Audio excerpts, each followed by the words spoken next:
You don't need to go through the rejection and the expense and the humiliation and working out and having a plan and humor and showering to get a romantic relationship. You have essentially a group of men who are saying, I want a low-risk entry into life, and they go down a rabbit hole. When they don't have social connections, and they don't get out, and they don't have the prospect of a romantic relationship, they're more prone to conspiracy theory, they're more prone to misogynistic content, they're less likely to believe in climate change. Less likely to believe in climate change. Where do you get that from?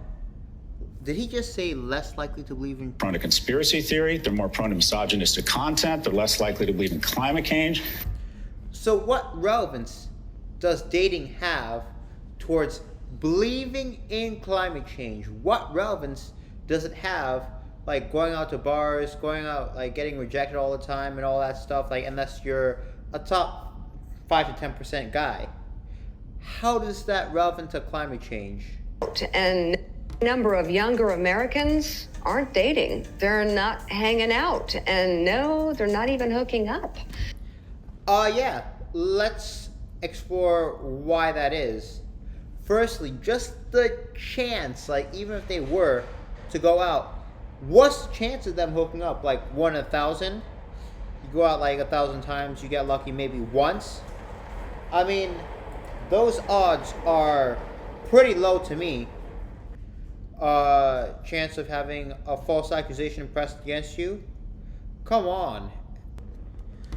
They're only telling half a story here. For so many women who want to date men, dating has become a total nightmare. And there are a number of reasons why. Let's see. Are they going to mention the fact that they're only looking for the 5 to 10% guy who might smash, who might hook up with them, but who's not going to commit to them? Let's see if they mention that. I have heard from a lot of young women who want to date young men that there are none. There are no guys. They're trying to connect. They often use dating apps, but find a total lack of connection. And it seems that... Okay, so you got the woman's perspective here. You've asked many women, but I think your survey might be skewed. Your sample size might be way too small and concentrated. It's not dispersed enough, because you said you've asked many women, but you haven't asked many men about their experience, and many men about why they're not as keen to date these women, right? That the men they are meeting don't really share the same priorities if they show up. Women is... What priorities are we talking about here?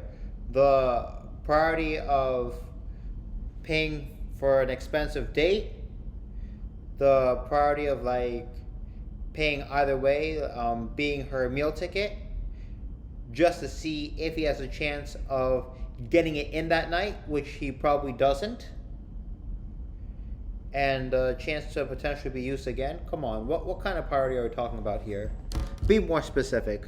Especially career-driven women say the men they're meeting are more interested in sex and not looking for a deeper connection, and that it's becoming more and more of a problem. So what's changing?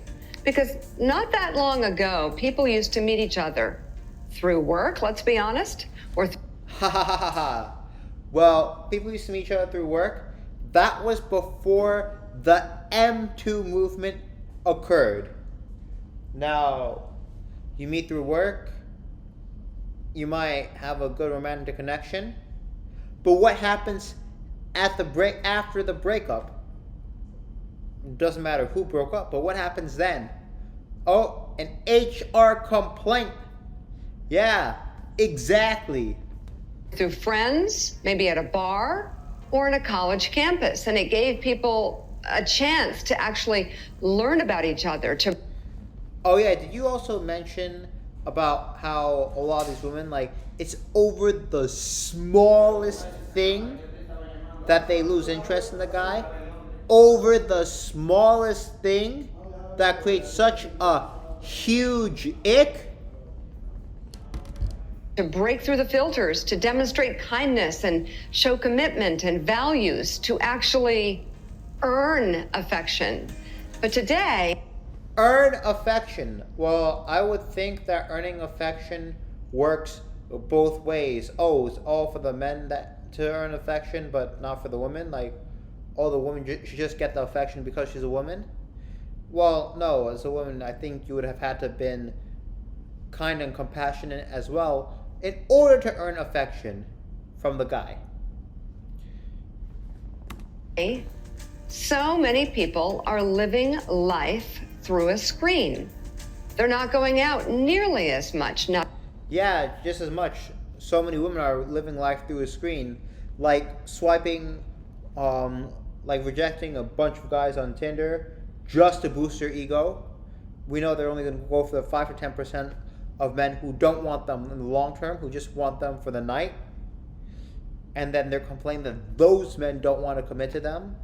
But the average guy, they wouldn't even give a chance. They would make fun of the average guy just for trying. Not to church, not to movies, or even to the office. Opportunities to fall in love are falling by the wayside, meaning people are making decisions by swiping left on their smartphone. And you still aren't talking about the extreme pickiness and the M2 movement and its unintended consequences. Yeah. Guys, just notice how the media here is only telling half a story. Rather than truly learning to connect. The highs, the lows, the disappointments, all of that stuff.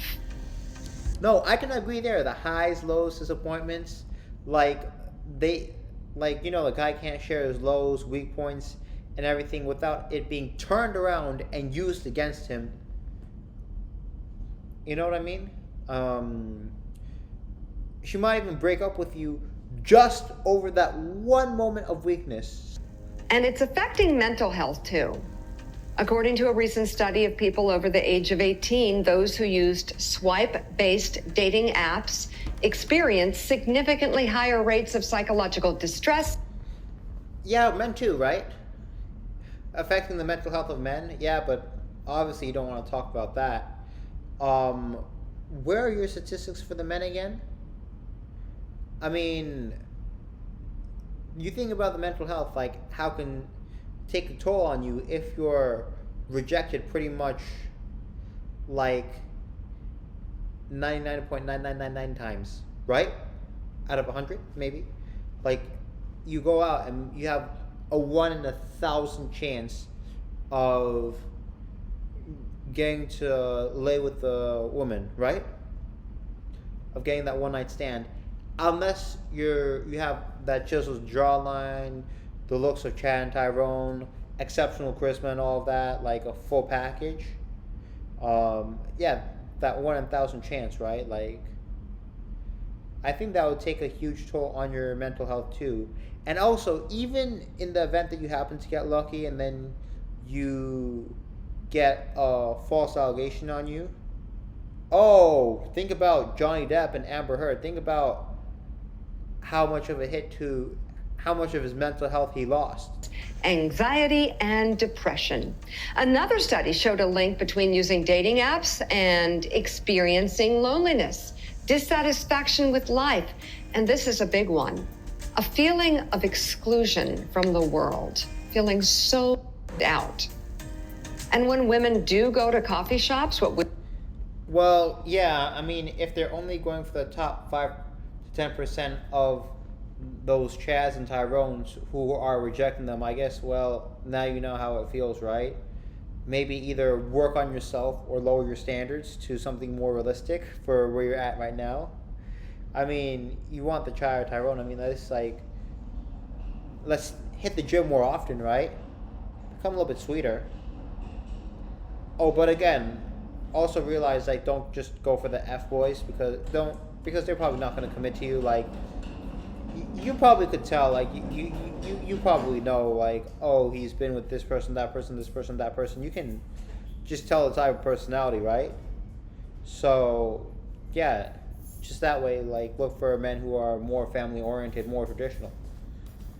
also logged in, overly influenced by a flood of whatever you can find online, porn, video games, toxic masculinity. Who needs the real... Whoa, whoa, whoa. Let's define toxic masculinity here. ...thing when you can get something better, and I put that in quotes, by scrolling. Here's what Scott Galloway, professor of marketing at NYU, told us on Morning Joe about some of the reasons why men are becoming like this. Well, I hope that since Professor Scott Galloway is a man himself, I hope that at least he would get the men's perspective in here. But I don't think so. Young man that he, well-resourced people in the world and companies trying to convince a young man that he can have a reasonable facsimile of life in his basement behind a screen. You don't need friends. Go on Reddit or Discord. You don't need to get a job. Go on Robinhood or Coinbase and trade crypto and stocks. Ha ha ha. Just except he doesn't know how tough the job market is right now. I mean, it was much tougher now than it probably was 20 years ago. Like, you know, people are graduating from college having a tough time finding jobs. But this guy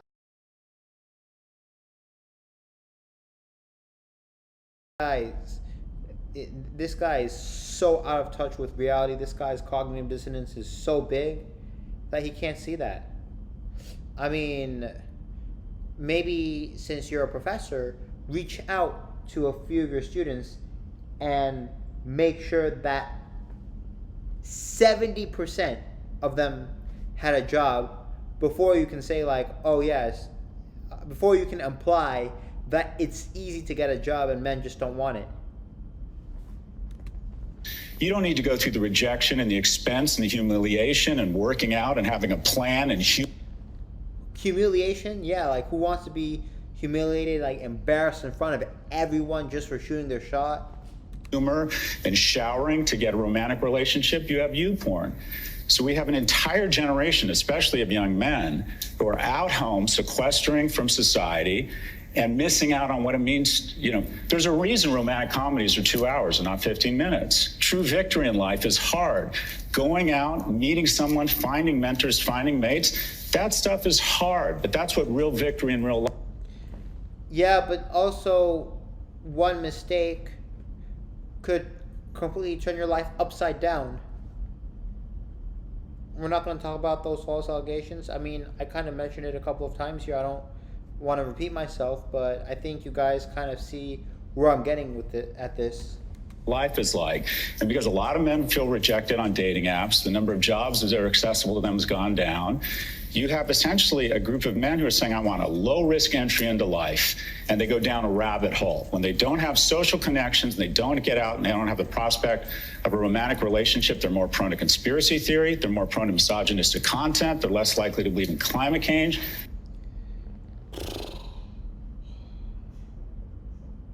Again, where's the relevance of the climate change? What conspiracy theories are we talking about? Like, you have examples, sir? I guess not.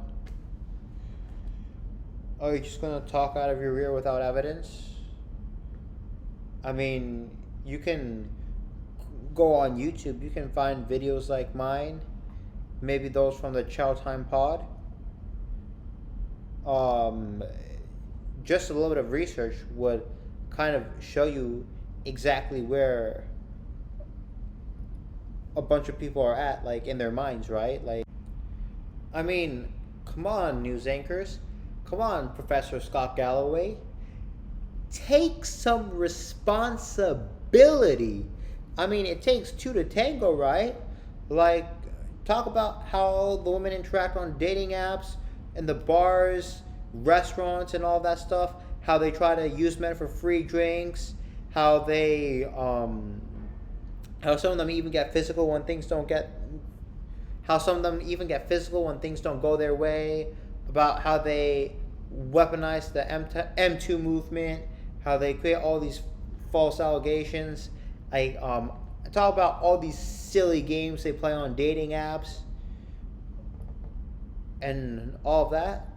Come on, maybe talk about some of those reasons, some of those concerns that men have as towards why a lot of men don't want to date, right?